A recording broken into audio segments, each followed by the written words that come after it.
ಪಂಚರಾಜ್ಯ ಚುನಾವಣೆಯ ರಿಸಲ್ಟ್ಸ್ ಬಂದಾಗಿಂದನೂ ಬೇರೆ ಬೇರೆ ರೀತಿಯ ಡೆವಲಪ್ಮೆಂಟ್ಸ್ಗಳನ್ನು ನೋಡ್ತಾ ಇದೀವಿ. ಎಸ್ಪೆಷಲಿ ವೆಸ್ಟ್ ಬೆಂಗಾಲ್ ಅಂತ ಬಂದಾಗ ಸೊ ಚುನಾವಣೋತ್ತರ ಹಿಂಸಾಚಾರಗಳಾಯಿತು, ಗಲಭೆಗಳಾಯಿತು, ಒಂದಷ್ಟು ಸಾವು ನೋವುಗಳಾಯಿತು. ಎಲ್ಲೋ ಒಂದು ಕಡೆ ಇತ್ತು ಸುವೇಂದು ಅಧಿಕಾರಿಯನ್ನ ಸಿಎಂ ಆಗಿ ಆಯ್ಕೆ ಮಾಡಬಹುದು ಅನ್ನೋದು ಆಲ್ಮೋಸ್ಟ್ 95% ಅದು ಕನ್ಫರ್ಮ್ ಆಗೋಗಿತ್ತು. ಸೊ ಈಗ ನಾಳೆ ಸುವೇಂದು ಅಧಿಕಾರಿ ಪ್ರಮಾಣ ವಚನವನ್ನ ಸ್ವೀಕಾರ ಮಾಡ್ತಾ ಇದ್ದಾರೆ. ಅಲ್ಲಿ ಅಗ್ನಿಮಿತ್ರ ಪೌಲ್ ಅವರು ಇವರೆಲ್ಲ ಸೇರ್ತಾರೆ. ಒಂದು 3-4 ಜನ ರನ್ನಿಂಗ್ ರೇಸ್ ಅಲ್ಲಿ ಇದ್ರು, ಬಟ್ ಸುವೇಂದು ಅಧಿಕಾರಿಯನ್ನ ಈಗ ಆಯ್ಕೆ ಮಾಡಿದ್ದಾರೆ. ಸರ್, ನಿಮ್ಮ ಫಸ್ಟ್ ರಿಯಾಕ್ಷನ್ ಆನ್ ದಿಸ್? ಇಲ್ಲ, ಸುವೇಂದು ಅಧಿಕಾರಿ ಜೊತೆಗೆ ಇಬ್ಬರು ಉಪಮುಖ್ಯಮಂತ್ರಿಗಳನ್ನು ಮಾಡ್ತಾರೆ ಅಂತ ಸುದ್ದಿ ಇದೆ. ಅದರಲ್ಲೂ ಉತ್ತರ ಬೆಂಗಾಲ್ ಏನಿದೆ ಅಲ್ಲ, ಸಿಲಿಗುಡಿ, ಜಲಪಾಯಿಗುಡಿ ರೀಜನದು, ಅದು ಸುಮಾರು ಕಾಲದಿಂದ ಅದು BJPಗೆ ಪರವಾಗಿ ಇದ್ದಂಥ ಕ್ಷೇತ್ರಗಳು ಅವೆಲ್ಲ. ಹೀಗಾಗಿ ಅಲ್ಲೊಂದು ಪ್ರಾತಿನಿಧ್ಯವನ್ನು ಕೊಡ್ತಾರೆ ಅಂತ ಒಂದು ವರ್ತಮಾನ. ಅದರ ಜೊತೆಯಲ್ಲಿ ದಕ್ಷಿಣ ಪಶ್ಚಿಮ ಬಂಗಾಳದಲ್ಲಿ ಒಂದು ಉಪಮುಖ್ಯಮಂತ್ರಿ ಸ್ಥಾನ ಕೊಡ್ತಾರೆ ಅಂತ. ಸರಿ, ಅದೆಲ್ಲ ಆಯಿತು. ಇದ್ರ ಮಧ್ಯೆ ಏನಾಗಿದೆ ಅಂದರೆ ಮಮತಾ ಬ್ಯಾನರ್ಜಿ ಮತ್ತು ಅವರ ಕ್ಯಾಬಿನೆಟ್ಟನ್ನು ವಜಾಗೊಳಿಸಿ ಇದು ಈ ಥರದ ಕ್ರಮ ಇದೆಯಲ್ಲ, ಏನಾಗುತ್ತೆ, ಪ್ರಜಾಪ್ರಭುತ್ವದಲ್ಲಿ ಪ್ರತಿಭಟನೆಯ ದನಿಗಳನ್ನು ನಾವು ಈ ಥರ ಬುಲ್ಡೋಸ್ ಮಾಡಬಾರ್ದು. ಅದು ಒಂದು ಒಳ್ಳೆಯ ಬೆಳವಣಿಗೆ ಕೂಡ ಅಲ್ಲ. ಅದ್ರ ಜೊತೆಗೇ ಈ ಸುವೇಂದು ಅಧಿಕಾರಿ ಆಪ್ತ ಕಾರ್ಯದರ್ಶಿ ಹತ್ಯೆ ಕೂಡ ದ್ಯಾಟ್ ಈಸ್ ಎಕ್ಸ್ಟ್ರೀಮ್ಲಿ ಕಂಡೆಮ್ನೇಬಲ್. ಹೀಗಾಗಿ Bengal I don't know, I think ಅಲ್ಲಿನ ಪರಿಸ್ಥಿತಿ ಬಹುಶಃ ಸುಮಾರು ಒಂದು 50 ವರ್ಷ ಹಿಂದಿನ ಕಾಲದ ಸ್ಥಿತಿ ಇದೆಯೋ ಗೊತ್ತಿಲ್ಲ ನನಗೆ. ಅಲ್ಲಿಗೆ ನೆಲಮಟ್ಟದಲ್ಲಿ ನಡೆಯುವಂಥ ಹಿಂಸಾಚಾರಗಳಾಗಲಿ, ಅದರ ಜೊತೆಗೆ ಈ ಥರದ ಒಂದು ರ್ಯಾಷನಲ್ ಅಲ್ಲದ, ಲೀಗಲ್ ಇರ್ಬೋದು, ರ್ಯಾಷನಲ್ ಇಲ್ಲ. What I am talking about is SIR may be legal, but it's not rational. ಹೀಗಿರುವಾಗ ಆ ಥರದ ಸಂದರ್ಭಗಳನ್ನ ಸೃಷ್ಟಿ ಮಾಡಿ ಅಧಿಕಾರ ಪಡೆಯೋದು ಅದು ಬೇರೆಯೇ, ಅಲ್ಲಿ ಒಂದು ಬೇರೆಯೇ ಯುದ್ಧ ನಡೀತದೆ ಅಂತ ನನಗನ್ಸುತ್ತೆ. ಭಾರತದ ಬೇರೆ ಬೇರೆ ರಾಜ್ಯಗಳಲ್ಲಿ ನಡೆಯುವಂಥ ಪ್ರಜಾಸತ್ತಾತ್ಮಕ ಚಟುವಟಿಕೆಗಳಿಂದ ಬೇರೆಯೇ ನಡೀತಾ ಇದೆ, ಅಲ್ಲಿ ವಿಭಿನ್ನವಾಗಿದೆ. ಮತ್ತು ಮುಂದಿನ ದಿನಗಳಲ್ಲಿ ಅದು ಯಾವ ರೂಪವನ್ನು ಪಡ್ಕೊಳ್ತದೆ ಅನ್ನೋದ್ರ ಬಗ್ಗೆ ನನಗೆ ಕುತೂಹಲ ಇದೆ, ಪಶ್ಚಿಮ ಬಂಗಾಳ ಬಗ್ಗೆ. ಎಸ್ ಸರ್, ತಮಿಳ್ನಾಡು ಬಗ್ಗೆ ನಾನು ಆಮೇಲೆ ಮಾತಾಡ್ತೀನಿ ಬಸವರಾಜ್ ಸರ್. ಎಸ್ ಸಂಕೇಜಿ, ಈಗ ಬಸವರಾಜ್ ಸರ್ ಹೇಳ್ತಾ ಇದ್ರು ಅಲ್ಲಿನ ಸರ್ಕಾರವನ್ನ ವಜಾಗೊಳಿಸಲಾಯಿತು, ರಾಜ್ಯಪಾಲರು ಅವರ ವಿಶೇಷ ಅಧಿಕಾರವನ್ನ ಬಳಸ್ಕೊಂಡು ಪಶ್ಚಿಮ ಬಂಗಾಳದಲ್ಲಿ ಸರ್ಕಾರವನ್ನ ವಜಾಗೊಳಿಸಿದ್ರು. ಯಾಕೆಂದ್ರೆ ಮಮತಾ ಬ್ಯಾನರ್ಜಿಯಲ್ಲಿ ಸಿಎಂ ಸ್ಥಾನಕ್ಕೆ ರಾಜೀನಾಮೆಯನ್ನ ನೀಡೋದಕ್ಕೆ ಒಪ್ಕೊಂಡಿರ್ಲಿಲ್ಲ. ಸೊ ಇದು ಒಳ್ಳೆಯ ಡೆವಲಪ್ಮೆಂಟ್ ಆಗೋದಿಲ್ಲ ಅಂತ ಬಸವರಾಜ್ ಸರ್ ಹೇಳ್ತಾ ಇದ್ರು, ನೀವೇನ್ ಹೇಳ್ತೀರಿ? ನೋಡಿ, ಪ್ರಜಾತಂತ್ರ ವ್ಯವಸ್ಥೆಯಲ್ಲಿ ಈ ಮತದಾರರ ನಿರ್ಣಯವನ್ನು ಯಾರಾದ್ರೂ ಒಪ್ಪಲೇಬೇಕು. ನಮ್ಗೆ ವಿರುದ್ಧವಾಗಿರ್ಲಿ ಅಥವಾ ನಮ್ಮ ಪರವಾಗಿರ್ಲಿ ಅಥವಾ ನಮಗೆ ಒಪ್ಪಿಗೆ ಇಲ್ಲದೆ ಇದ್ರೂ ಕೂಡ ಅದನ್ನು ಒಪ್ಪಲೇಬೇಕಾಗುತ್ತೆ. ಒಂದ್ ಬಾರಿ ಈ ಪ್ರಜಾತಂತ್ರ ವ್ಯವಸ್ಥೆಯಲ್ಲಿ ನಾವು ಇದ್ದೇವೆ ಅಂತಂದಾಗ ಮತದಾರರ ಮತಗಳಿಗೆ ಅಥವಾ ಅವರ ನಿರ್ಣಯಗಳಿಗೆ ನಾವು ಬಾಧ್ಯಸ್ಥರಾಗ್ತೀವಿ ಅಂದಾಗ ನಮಗೆ ವಿರುದ್ಧವಾದಾಗ ಅದನ್ನು ನಾವು ಒಪ್ಪೋದಿಲ್ಲ ಅನ್ನೋದು ಸೂಕ್ತ ಅಲ್ಲ. ಒಂದು. ಎರಡನೇದ್ದು, ಈ ಲೆಜಿಸ್ಲೇಟಿವ್ ಅಸೆಂಬ್ಲಿ ಪೀರಿಯಡ್ ಅಂತ ಇರುತ್ತೆ, 5 years ಪೀರಿಯಡ್ ಅಂತ ಇರುತ್ತೆ. ಈ ಪ್ರಸ್ತುತ ಹಂತದಲ್ಲಿ ಆ 5 years ಸ್ವಲ್ಪ ಜೋರಾಗಿ ಮಾತಾಡಬಹುದಾ ಸಂಕೇಜಿ? ಈಗ ಪ್ರಜಾತಂತ್ರ ವ್ಯವಸ್ಥೆಯಲ್ಲಿ ಒಂದು 5 years ಪೀರಿಯಡ್ ಅಂತ ಇರುತ್ತೆ. ಆ 5 years ಪೀರಿಯಡ್ ಅಂತ ಏನಿದೆ ಲೆಜಿಸ್ಲೇಟಿವ್ ಅಸೆಂಬ್ಲಿಗೆ, it ended already on 7th of May 2025. 7ನೇ ಮೇಗೆ ಈಗಾಗಲೇ ಅದು ಎಕ್ಸ್ಪೈರ್ ಆದಾಗ ಅದರ ನಂತರನೂ ಕೂಡ ನಾವು ಮುಂದುವರಿತೀವಿ ಅಂತಂದ್ರೆ it is not at the pleasure of the governor. Governor ಮುಂದಿನ ಸಿಎಂ ಅಪಾಯಿಂಟ್ ಆಗುವವರೆಗೆ ಅಥವಾ ಅಲ್ಲಿವರೆಗೆ ಕೇರ್ ಟೇಕರ್ ಸಿಎಂ ಅಂತ ಮುಂದುವರೆಯೋದಕ್ಕೆ ಅವಕಾಶ ಕೊಡ್ಬೋದು. ಹೊರತಾಗಿ ನಾನು ಮುಖ್ಯಮಂತ್ರಿಯಾಗಿ ಪದವಿಗೆ ರಾಜೀನಾಮೆನೆ ಕೊಡೋದಿಲ್ಲ ಅಥವಾ ನಾನಾಗೆ ಮುಖ್ಯಮಂತ್ರಿಯಾಗಿ ಕಂಟಿನ್ಯೂ ಆಗ್ತೀನಿ ಅಥವಾ ಇನ್ನೂ 5 ವರ್ಷ ಮುಂದುವರಿತೀನಿ ಅನ್ನೋ ಮಾತೇನಿದೆ ಅಲ್ಲ, ಇವು ಯಾವ ಒಪ್ಪಲಾರದಂತ ಸಂಗತಿಗಳು, ಪ್ರಜಾತಂತ್ರ ಮತ್ತು ಈ ಕಾನ್ಸ್ಟಿಟ್ಯೂಷನ್ಗೆ ವಿರುದ್ಧವಾಗಿರುವಂತ ವಿಚಾರಗಳಿಗೆಲ್ಲ. ಹಾಗಾಗಿ ಈ ಗವರ್ನರ್ಗೆ ಇವರು ತಾವಾಗಿ ರಾಜೀನಾಮೆ ಕೊಟ್ಟರು ಆಯ್ತು, ಕೊಡದೇ ಇದ್ರು ಆಯ್ತು, ಅವಧಿ ಮುಗಿದ ನಂತರ ಆಟೋಮೆಟಿಕ್ ಆಗಿ ಅದು ಡೆಸೊಲ್ಯೂಷನ್ ಆಗುತ್ತೆ. ಇದು automatic dissolution by operation of law ಅಂತ ನಾನು ಹೇಳ್ತಾ ಇರೋದು. ಅಂದ್ರೆ ಈ ಸೆಕ್ಷನ್ ಆರ್ಟಿಕಲ್ 174 ಸಬ್ ಆರ್ಟಿಕಲ್ 2 ದಲ್ಲಿ ಆಟೋಮೆಟಿಕ್ ಆಗಿ ಒಂದು ನೋಟಿಫಿಕೇಶನ್ ಇಶ್ಯೂ ಮಾಡ್ತಾರೆ ಅವಧಿ ಮುಗಿದ ನಂತರ. ಅಂದ್ರೆ 7th of May ಅದು ಅವಧಿ ಮುಗಿಯುತ್ತೆ, ಒಂದು ನೋಟಿಫಿಕೇಶನ್ ಇಶ್ಯೂ ಮಾಡ್ತಾರೆ. ಅವಾಗ ಡೆಸೊಲ್ಯೂಷನ್ ಆಗುತ್ತೆ, ಕೇರ್ ಟೇಕರ್ ಸಿಎಂ ಅಂತ ಅಪಾಯಿಂಟ್ ಆಗ್ತಾರೆ. ಹೊಸ ಸಿಎಂ ಆಗುವವರೆಗೆ ಅವರ ಅವಧಿ ಮುಂದುವರಿಯುತ್ತೆ. ಸಾಕಷ್ಟು ಅದರಲ್ಲಿ ನಿರ್ಬಂಧಗಳಿರ್ತಾವ ಆ ಮತ್ ಬೇರೆ. ಬಟ್ ಆದ್ರೆ ಇದನ್ನ ನಾವು ಸಂಪೂರ್ಣವಾಗಿ ನಾವೇ ಮುಖ್ಯಮಂತ್ರಿ ಅಂತ ಹೇಳ್ಕೊಳ್ಳೋದಾಗ್ಲಿ ಅಥವಾ ಅದರ ಮುಖ್ಯಮಂತ್ರಿ ಈ ರೆಗ್ಯುಲರ್ ಮುಖ್ಯಮಂತ್ರಿ ತರ ಎಕ್ಸರ್ಸೈಸ್ ಮಾಡೋದಾಗ್ಲಿ ಬರೋದಿಲ್ಲ. But there are certain restrictions. ಹಾಗಾಗಿ ಅದನ್ನ ಅವ್ರು ಒಪ್ಪದೇ ಇರ್ಲಿ, ಕಾನೂನು ಏನಿದೆ ಅದನ್ನ ಎಲ್ಲರೂ ಒಪ್ಪಲೇಬೇಕಾಗಿರುವಂತ ವಿಚಾರ ಅಂತ ನನ್ನ ಅನಿಸಿಕೆ.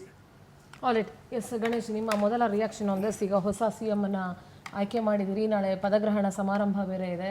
ಇಲ್ಲಿ ಚಿತ್ರದುರ್ಗದಲ್ಲಿ ಒಂದು ಕಡೆ ಯಡಿಯೂರಪ್ಪ ಅವರ ಅಭಿಮಾನೋತ್ಸವವನ್ನು ಮಾಡ್ತಾ ಇದ್ದೀರಿ. ಇರಲಿ, ಬಿಜೆಪಿಗೆ ಎಲ್ಲ ಕಡೆ ಸಂಭ್ರಮಾಚರಣೆಯ ಸಂಭ್ರಮ. ಇವಾಗ ಏನು ಹೇಳ್ತೀರಿ?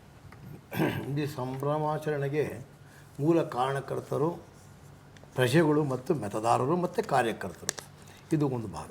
ಎರಡನೇದಾಗಿ ಅಲ್ಲಿ ಅಧಿಕಾರಕ್ಕೆ ಬರಲಿಕ್ಕೆ ಪ್ರಯತ್ನಪಟ್ಟ ಎಲ್ಲರಿಗೂ ಅಭಿನಂದಿಸುತ್ತಾ ಇಂದಿನ ಒಂದು ಶಾಸಕಾಂಗ ಪಕ್ಷದ ನಾಯಕತ್ವದ ಬೆಳವಣಿಗೆಯಲ್ಲಿ ಪಾಲ್ಗೊಂಡ ನಮ್ಮ ಪಕ್ಷದ ನಾಯಕರು ಹಿರಿಯರೂ ಆದಂಥ ಅಮಿತ್ ಶಾಜಿಗೂ ಹಾಗೂ ಈಗ ನೂತನವಾಗಿ ಮುಖ್ಯಮಂತ್ರಿಯಾಗಿ ಆಯ್ಕೆಗೊಂಡ ಸುವೇಂದು ಅಧಿಕಾರಿ ಅವ್ರಿಗೂ, ಈಗ ಅವರ ಜೊತೆಯಲ್ಲೇ ಇಬ್ಬರು DCM ಆಗಿ ಹಾಕ್ತಾಯಿದ್ದಾರೆ, ಅವ್ರಿಗೂ ಕೂಡ ನಾನು ಅಭಿನಂದನೆ ಸಲ್ಲಿಸ್ತೇನೆ. ಮಾನ್ಯ ಯತ್ನಾಳ್ ಅವರು ಒಂದು ಮಾತು ಹೇಳ್ತಾಯಿದ್ರು, ಈ ಪ್ರತಿಭಟನೆ ಇವನ್ನೆಲ್ಲ ಬುಲ್ಡೋಸ್ ಮಾಡ್ತಕ್ಕಂಥದ್ದು ಅಂಥೇಳಿ. ರಾಜಕೀಯ ಪಕ್ಷಗಳಲ್ಲಿ ಪ್ರತಿಭಟನೆ ಒಂದು ಅಸ್ತ್ರ ಆಗಬೇಕು, ಅದು ಕಸುಬಾಗಬಾರ್ದು. ಈ ಕಸುಬು ರಾಜಕೀಯ ಪಕ್ಷದಲ್ಲಿ ಅದೇ ಒಂದು ಕಸುಬಾದರೆ ಅಭಿವೃದ್ಧಿನೂ ಹಾಳಾಗತ್ತೆ, ರಾಜಕೀಯ ಪಕ್ಷಗಳಲ್ಲಿ ಘರ್ಷಣೆ ಜಾಸ್ತಿ ಆಗುತ್ತೆ. ಮಾಡಲಿ, ಪ್ರತಿಭಟನೆ ಮಾಡೋದು ತಪ್ಪಲ್ಲ, ಅದು ವಿರೋಧಿಸೋದು ತಪ್ಪಲ್ಲ. ಅದು ಯಾವ ಸಂದರ್ಭದಲ್ಲಿ ಹೇಗೆ ಮಾಡಬೇಕು ಅನ್ನೋದನ್ನು ಅರಿತು ಮಾಡಿದಾಗ ಮಾತ್ರ ಅವರ ರಾಜಕೀಯ ಪಕ್ಷದ ನಾಯಕತ್ವಕ್ಕೂ ಅವರ ರಾಜಕೀಯ ಪಕ್ಷದ ಚಿಂತನೆಗೂ ರಾಜಕೀಯ ಪಕ್ಷದ ಸಿದ್ಧಾಂತಗಳಿಗೂ ಒಂದು ಬೆಲೆ ಬರುತ್ತೆ ಅಂತ ನನ್ನ ಅನಿಸಿಕೆ. ಈಗ ರಾಜ್ಯಪಾಲರು ತೆಗೆದುಕೊಂಡಂಥ ತೀರ್ಮಾನ ಕ್ರಮಬದ್ಧವಾಗಿದೆ, ಸಾಂವಿಧಾನಾತ್ಮಕವಾಗಿದೆ ಅಂತ. ಮಾತಾಡ್ತಾ ಇದ್ದೀರಿ ನೀವು ಇಲ್ಲಿ ವೆಸ್ಟ್ ಬೆಂಗಾಲ್ ಮಾತ್ರ, ನಾನು ಅದು ವೆಸ್ಟ್ ಬೆಂಗಾಲ್ದೇ ಮಾತಾಡ್ತೀವಿ, ನೀವು ಇನ್ನೂ ತಮಿಳ್ನಾಡಿಗೆ ಬಂದಿಲ್ವಲ್ಲ. ಆದ್ದರಿಂದ ಕ್ರಮಬದ್ಧವಾಗಿದೆ. ಮಾನ್ಯ ಸಂಖ್ಯೆ ಚೇಣಿಗೆಯವರು ಕೂಡ ಅದನ್ನೇ ಹೇಳಿದ್ರು, ಆಯಾ ಸಂದರ್ಭದಲ್ಲಿ ತೆಗೆದುಕೊಳ್ಳಬೇಕಾದಂಥ ತೀರ್ಮಾನಗಳನ್ನು ಕಾಲಕ್ಕೆ ತೆಗೆದುಕೊಂಡಿದ್ದೇರೆಯೇ ವಿನಃ ಯಾವುದೇ ದುರುದ್ದೇಶಪೂರಿತವಾಗಲ್ಲ, ಯಾವುದೇ ವ್ಯಕ್ತಿಗತವಾದ ದ್ವೇಷದಿಂದ ಕೂಡಿಲ್ಲ. ಆ ರಾಜ್ಯದ ಹಿತಾಸಕ್ತಿಯಾಗಿ ಸಂವಿಧಾನಾತ್ಮಕವಾಗಿ ತೆಗೆದುಕೊಂಡಿರತಕ್ಕಂಥ ತೀರ್ಮಾನವನ್ನು TMC ಪಕ್ಷ ಗೌರವಿಸಬೇಕೇ ವಿನಃ ಪ್ರತಿಭಟನೆ ಮಾಡಲಿಕ್ಕೆ ಈ ಸಂದರ್ಭವನ್ನು ಬಿಟ್ಟು ಬೇರೆ ಸಂದರ್ಭಗಳಲ್ಲಿ ಅವರು ಮಾಡಿದರೆ ಅವರ ಒಂದು ಬದ್ಧತೆ ಆಗಲಿ, ಅವರ ಒಂದು ಪ್ರಬುದ್ಧತೆ ಆಗಲಿ, ಅವರ ಒಂದು ಸೀನಿಯರಿಟಿ ಆಗಲಿ ಗಮನಕ್ಕೆ ಬರ್ತಿತ್ತು ಅಂತ ನನ್ನ ಅನಿಸಿಕೆ. ಯಾಕೆಂದರೆ this is not the time, ಅವರ ಅವಧಿ ಮುಗಿದಿದೆ. ನಿಮಗೆ this is not the time for them. This is ನಾನು ಹೇಳಿಲ್ಲ, ಅವರ ಒಂದು ಕಾಯಿನಿಗೆ ಎರಡು ಮುಖ ಹೇಗಿರುತ್ತೋ ಎರಡು ಮುಖಗಳನ್ನು ಗೌರವಿಸಬೇಕು. ಆದರೆ ತೀರ್ಮಾನ ತೆಗೆದುಕೊಳ್ಳಕ್ಕಂಥ ಸಂದರ್ಭ ಯಾರ ಪರವಾಗಿತ್ತು, ಯಾಕಾಗಿತ್ತು ಅನ್ನೋದು ಆ ರಾಜ್ಯದ ಜನತೆಯ ಯೋಚನೆ ಮಾಡಬೇಕು.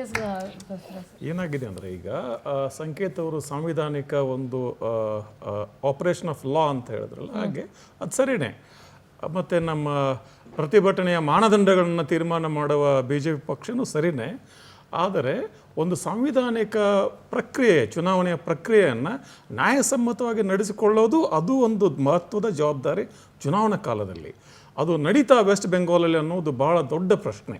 ಅದು ನಡೆದಿದ್ದರೆ ಈ ರೀತಿಯ ಪ್ರತಿಭಟನೆ, ಈ ರೀತಿಯ ಅವಾಂತರಗಳು ಆಗ್ತಾನೆ ಇರಲಿಲ್ಲ. ಈಗಲೂ ಕೂಡ ಅಲ್ಲಿ 27 ಲಕ್ಷ ಜನರ ಮತದಾನದ ಹಕ್ಕು ತೀರ್ಮಾನ ಆಗಿಲ್ಲ. 5% ಮತದಾರ ಹೌದಲ್ಲೋ ತೀರ್ಮಾನ ಆಗಿಲ್ಲ. ಹಾಗಿರುವಾಗ ಅಷ್ಟು ಜನ ಮತದಾರರು ನೀವು ಹೊರಗಿಟ್ಟು ಚುನಾವಣೆ ಮಾಡಿರೋದು ಇದು ಪ್ರಜಾಪ್ರಭುತ್ವಕ್ಕೆ it is a black spot, it's a ಕಪ್ಪು, ದೊಡ್ಡ ಅವಮಾನ ಅದು. ಈ ರೀತಿಯ ಒಂದು ಅವಮಾನಕರ ರೀತಿಯಲ್ಲಿ ಒಂದು ನೀವು ಚುನಾವಣಾ ಪ್ರಕ್ರಿಯೆಯನ್ನು ನಡೆಸಿ ಬೇರೆಯವರು ಪಾಠ ಹೇಳೋದು ಸ್ವಲ್ಪ ಜೀರ್ಣ ಆಗೋದಿಲ್ಲ ಜನಕ್ಕೆ. ಆಮೇಲೆ ಸಾಂವಿಧಾನಿಕ ಪ್ರಕ್ರಿಯೆಗಳಿಗೆ ಅರ್ಥ ಇರೋದೇ ಆವಾಗ ಎಲ್ಲರೂ ಸಂವಿಧಾನವನ್ನು ಸರಿಯಾಗಿ ನಡೆಸ್ಕೊಂಡು ಹೋದಾಗ, if everybody acts constitutionally then there is value to it. ಈಗ ನಾವು ಜಿಸ್ಕಾ ಲಾಟಿ ಉಸ್ಕಿ ಬೈಸ್ ಅಂದಂಗೆ ನಾನು ಅಧಿಕಾರದಲ್ಲಿ ಇದನ್ನು ನಾನು ಏನಾದರೂ ಮಾಡಿಬಿಡ್ತೇನೆ. ಇವತ್ತು ಸುಪ್ರೀಂ ಕೋರ್ಟ್ ಕೂಡ ಹೇಳಿದೆ ಈ ಚುನಾವಣಾ ಆಯುಕ್ತರ ನಿಯುಕ್ತಿಯ ಬಗ್ಗೆ, ಈ ನಿಯುಕ್ತಿಯ ರೀತಿ ಸರಿನಾಥ ಹೇಗೆ ಅಂಥೇಳಿ. ಈ ಎಷ್ಟು ಅವಸರವಾಗಿ ನೀವು ಧ್ಯಾನೇಶ್ ಕುಮಾರ್ ನಿಯುಕ್ತಿಯನ್ನು ಮಾಡಿದ್ರಲ್ಲ, ಅಷ್ಟೇ ಅವಸರದಿಂದ ಸುಪ್ರೀಂ ಕೋರ್ಟ್ ಜಡ್ಜ್ಗಳು ಮಾಡಲ್ಲ ನೀವು ಅಂತ ಹೇಳಿದ್ದಾರೆ. ಸೊ ಜಡ್ಜ್ಗಳಲ್ಲಿ ಶಾರ್ಟೇಜ್ ಇದೆ, ಜಡ್ಜ್ಗಳು ಆಯ್ಕೆ ಆಗಬೇಕಿದೆ. ಅದಕ್ಕೆ ನೀವು ಸಿಕ್ಕಾಪಟ್ಟೆ ಟೈಮ್ ತೊಗೊಂಡು ಇದನ್ನು ನೀವು 200 ಹೆಸರನ್ನು ಅಪೋಸಿಷನ್ ಲೀಡರ್ಗೆ ಕಳಿಸ್ಬಿಟ್ಟು ನಾಳೆ ತೀರ್ಮಾನ ಮಾಡು ಅಂತೇಳಿ ಒಮ್ಮಿಂದೊಮ್ಮೆ ನೀವೇ ತೀರ್ಮಾನ ಮಾಡಿಬಿಡ್ತೀರಿ without consulting the chief justice of India. ಅದು ಕಾನೂನೇ ಮಾಡಿದ್ರೆ ಬಿಡಿ, CJI ಅದಕ್ಕೆ ಭಾಗವಾಗಿರೋದಿಲ್ಲ ಅಂತೇಳಿ. ಇವೆಲ್ಲ ಪ್ರಕ್ರಿಯೆಗಳು ಏನನ್ನು ತೋರಿಸ್ತದೆ? ಸಂವಿಧಾನ ಇದೆ ಕರೆಕ್ಟು, ಆದರೆ ಸಂವಿಧಾನಿಕ ಅಧಿಕಾರಗಳು ಎಲ್ಲಿ ಕೇಂದ್ರೀಕೃತ ಆಗ್ತಾ ಇದೆ ಕಾಲಕ್ರಮೇಣ, ಅದು ಒಂದು ಸವಾಲಾದರೆ ಅದ್ರ ಜೊತೆಗೇ ಈ ಚುನಾವಣೆ ಪ್ರಕ್ರಿಯೆ ಕೂಡ ಹೇಗೆ ಇಂಜಿನಿಯರ್ ಆಗ್ತಾ ಇದೆ, ಇದನ್ನು ಮ್ಯಾನೇಜ್ ಮಾಡ್ತಿದ್ದಾರೆ. ಇದರಿಂದ ಮುಂದಿನ ಪ್ರಜಾಪ್ರಭುತ್ವಕ್ಕೆ ಏನು ಮಾರಕ, ಎಷ್ಟು ಮಾರಕ ಇದು. ಒಂದು ಬೆಂಗಾಲಲ್ಲಿನ ಒಂದು SIR ಮಾದರಿ ಮತ್ತು ಅಸ್ಸಾಮಿನ ಡಿಲಿಮಿಟೇಷನ್ ಮಾದರಿ ಈ ದೇಶಕ್ಕೆ ಮಾದರಿ ಆದರೆ we should forget about elections and democracy. That's end of it. ಯಾಕಂದ್ರೆ ಭಾಳ ಸೂಕ್ಷ್ಮವಾದ ವಿಚಾರಗಳಿವು. ಸಂವಿಧಾನ ಎಲ್ಲವೂ ಕೂಡ ಆಲ್ ಲಾ ಇವನ್ ಅಂಬೇಡ್ಕರ್ ಕೂಡ ಹೇಳಿದರು. ಎಸ್ 1 minute ಸಂಕೇತಿ, 1 minute I will talk to you. Ambedkar ಕೂಡ ಹೇಳಿದರು ಇದು ಭಾಳ ದೊಡ್ಡ ಭಾಳ ಒಳ್ಳೆ ಪುಸ್ತಕ ಇದು ಸಂವಿಧಾನ, ಆದರೆ ದುಷ್ಟರ ಕೈಯಲ್ಲಿ ಸಿಕ್ಕರೆ ಇದರಂತೆ ಕೆಟ್ಟ ಪುಸ್ತಕ ಮತ್ತೊಂದಿಲ್ಲ ಅಂತ.